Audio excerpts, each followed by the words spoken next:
ማኒፕሌት ተደርጋችሁ ታውቃላችሁ? በቃ ይሄ በጣም እምነቱን አክባሪ ጥሩ ሰው ነው ብላችሁ ግን ከእምነቱ በጣም ተቃራኒ መንገድ ሲያደርግ ሰው አይታችሁ አታውቁ? እኔ በደንብ አይቻቃለሁ። ልክ እንደዚች አይነት ማለት ነው። ስሟም ሜሊንዳ ነው የሚባለው። ሴክሬታሪ ሆና ነው የምትሰራው የክርስቲያን ዩኒቨርሲቲ ውስጥ። እድሜዋም 23 ነው። በእምነቷ ቀልድ አታውቅም ስትታይ። በ1981 ታዲያ ይህን ሰው ይተዋወቃለች። ሜንግል ይባላል። ትንሽ ያወራሉ፣ ቀስ በቀስ ይግባባሉ። ጭራሽ ሁሉ ሜሊንዳ ይህ ሰው ያምራል ብላ በጣም መሳብ ትጀምራለች። ሜንግልም ፈልጎታል። ይሄ ነገር ወደ ምን አደገ ታዲያ? ወደ ሪሌሽንሽፕ። ምን ችግር አለው ታዲያ? ናኒ ሪሌሽንሽፕ ውስጥ እኮ ነው የገቡት። ጥሩ ነው ልትሉ ትሻላችሁ። ችግሩ ግን ሜሊንዳ ባለትዳር ነች። ባሏም ስሙ ዴቪድ ይባላል። የሚገርመው ነገር ደግሞ ዴቪድ እና ሜንግል ወይም ደግሞ ባሏና አብሯት የሚማግጠው ሰውዬ አብረው ነው የሚሰሩት። ይተዋወቃሉ። ለሜንግልና ለሜሊንዳ ይሄ ምንም አይደለም። ዴቪድን መጫወቻ አድርገውታል። ሰዎች ሁሉ ያላቸውን ነገር የሆነ መጠራጠር ጀመረ፣ ማየት ጀመረ። ጭራሽ ሁሉ የዩኒቨርሲቲ የእምነት አባቶች ይሄ ትክክል አይደለም፣ ያላችሁን ግንኙነት ቀንሱ ብለዋቸዋል። ታዲያ ይህን ነገር ሜሊንዳ ሰማች? በጭራሽ። ግን ልብ በሉ እሷ ራሷን እንደ አማኝ ነው የምታየው። ጭራሽ ሁሉ ከዚህ ከውሽማዋ ጋር ግንኙነታቸው በጣም እየጨመረ በጣም እየወደደችው ትመጣለች። እንደውም ለምንድን ነው ከዚህ ሰውዬ ጋር አብሬ ማልኖረው? እስከ መች ነው እየተደበኩ ምናምን እያለች ሁሉ እያሰበች ነው። በቃ ከሱ ጋር ከዚህ ውሽማዋ ጋር ለዘላለም ለመኖር መንገድ እየፈለገች ነው። ታዲያ በዚህ ሰዓት የተባረከው ቆንጆ ሀሳቡ ምንድን ነው? ዴቪድ ይህን እናንተ ነገር አብቅቷል፣ እንለያይ ብሎ የፍቺ ወረቀት ማምጣት ነው። እሷ ይህን አደረገች? በጭራሽ። እሷ አማኝ ነች። አማኝ ሰው ደግሞ ከትዳሩ ሲፋታ ሰው ምን ይላል?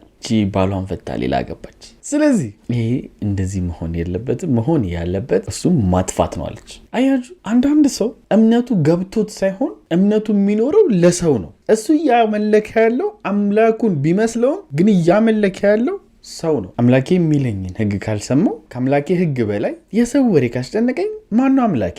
ሰው ነው። እሷም እንደዚህ አይነት ሰው ነች። ይህን ሀሳቧን ሄዳ ከውሽማዋ ጋር ማውራት ጀመረች። እኔ እናንተ አብረን እንድንኖር ፈልጋለሁ ለዘላለም፣ ግን ዴቪድን እናስወግደው፣ እንግደለው አለች። እቅድም አወጡ። ልክ እንዴት ነው? እንደ ዘረፋ አስመስለው የሆኑ ሰዎች ይገባሉ ለዘረፋ፣ ከዛ እሱን ይገሉታል። እሷ ላይ ትንሽ ጥቃት ያደርሱና ይወጣሉ። ቀናቶች አለፉ። እቅዳቸውን የሚያሳኩበት ቀን መጣ። ጊዜውም 1992 ሆነ እንደ ፈረንጆች አቆጣጠሩ። ዴቪድ እና ሜሊና መኝታ ቤታቸው ናቸው። ልክ ዴቪድ እንደተኛ ስታክ ሜሊና ሄዳ ቀስ ብላ በሯን ትከፍታለች። እናም ውሽማዋን ታስገባዋለች። እሱም ቀስ ብሎ ሄዶ ዴቪድ ወደ ተኛበት አልጋ ሄደና በያዘው ብረት ባሏን ይመተዋል። ባልየውም ብዙም አልተዘጋጀ፣ በዛ ላይ ተኝቶ ነበር። እዛው በተኛበት ደብድቦ ጸጥ ያደርጉታል። በነገራችን ላይ ሁሌም ምን ይሰራላችሁ ታሪክ ልብ ማለት ያለባችሁ እውነተኛ ታሪክ መሆናቸውን አትርሱ። ይሄ ፊልም ምናምን አይደለም፣ በእናንተ ህይወትም ሊደርስ የሚችል ነገር ነው። ድርሰት አይደለም። ሰዎች ኖርማል ሰዎች እያደረጉት ያሉትን ነገር ነው ማመጣላችሁ። ወደ ታሪኩ ስንሄድ እና ዴቪድን ጸጥ አደረጉት አልጋ ላይ። እሱ መሞቱን ካረጋገጡ በኋላ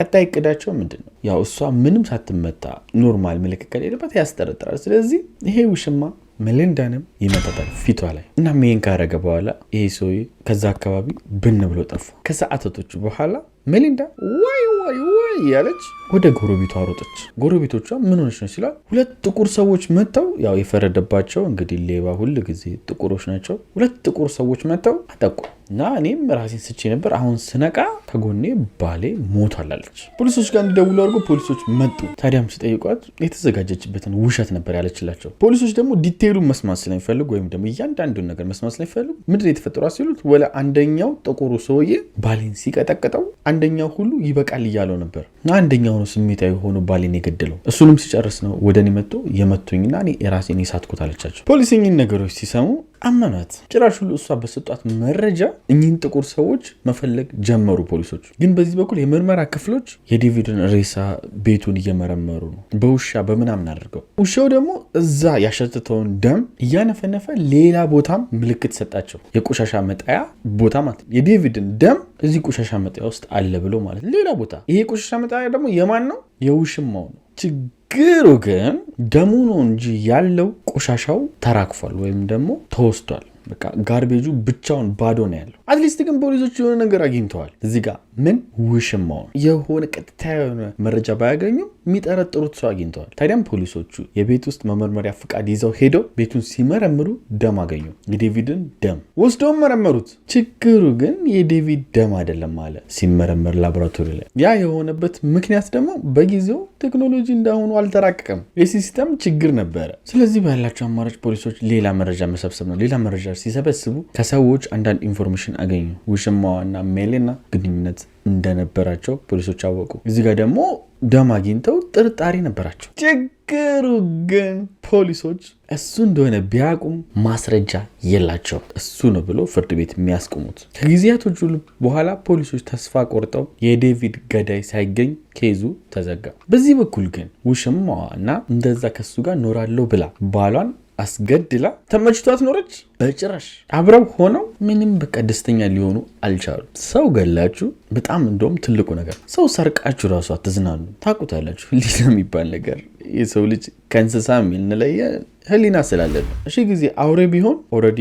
መንፈስ ወይም ደግሞ ሴጣን ኮንትሮል ኦልሬዲ በቃ ሙሉ ለሙሉ ኮንትሮል ካላደረገው በስተቀር ሰው እስከሆነ ድረስ ህሊና የሚባል ነገር አለ። እነሱ ሰው ገለው አንድ ላይ መሆናቸው በቃ ብዙም አላስደሰታቸውም። እነሱ የተመቻቸው ተደብቆ ከሰው ጀርባ ሆነው ግንኙነት ነው እንጂ አንድ ላይ መሆን ብዙም አልተመቻቸውም። አንዳንድ ሰው የሚወደው እንዲህ ነው፣ በቃ ተደብቆ ከጀርባ ምናምን ደስ ይለዋል። የእሱ ልሁን ብላችሁ ግን ሙሉ ነገራችሁን ስትሰጡት አይፈልጋችሁ። እሱ የለመደው መልከስከስ ነው፣ የሰው የሆነ ነገር መቀማት ነው። ሰው እነሱ ምንም ደስተኛ አይደሉም። ጭራሽ ሁሉ ተለያዩ። የሰው ነፍስ አጥፍተው ማለት ነው። እንደዛ ጓጉቶለት የነበረውን ህይወት ትተውት ብሬክአፕ አደረጉ። እሷም ከነበረችበት ካንሳስ ወደ ኦሃዮ ሄደች። እሱ ደግሞ እዛ ኦሃዮ ሆኖ ሃርቫርድ ዩኒቨርሲቲ ይገባል። የዴቪድም ነፍስ በዚህ በኩል ከንቱ ሆኖ ጠፋ።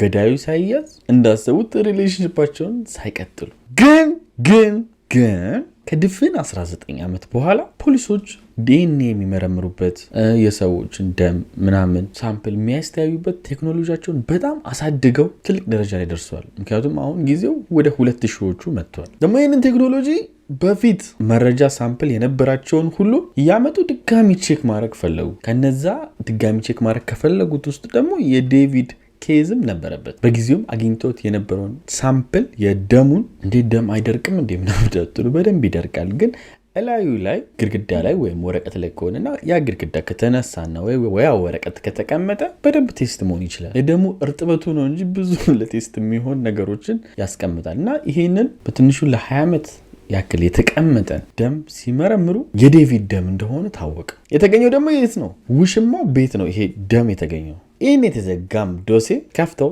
ሜሊንዳ የሰጠችውን ቃል አነበቡት። ሜሊንዳም በጊዜው የሰጠችው 2 ጥቁር ሰዎች ሊዘርፉ መጥተው ነበር ያለችው። አሁን ደግሞ ሄደው ሜሊንዳ ጋር ፖሊሶች ያን ማታ ምን ተፈጠረ ብለው ሲጠይቋት አንድ የሆነ ጥቁር ሰው መጥቶ አጠቃኝ ያለችው። ይሄ ደግሞ ለነሱ በቂ ነው ውሸት ይዋሽች እንደሆነ እና በደንብ አድርገው ሲያስጨንቋት በጥያቄ ወዲያው አመነች። እኔም አይደለሁም አለች። ውሽማዬ ነው የገደለው፣ ሐሳቡም የሱ ነው አለች። እሱ ላይ መመስከሯ ግን በዚህ ብቻ አላቆመችም። ከፈለጋችሁ ማንግልን አግኝቼው እሱ እንዲያዝ ልተባበራችሁ እችላለሁ አለች።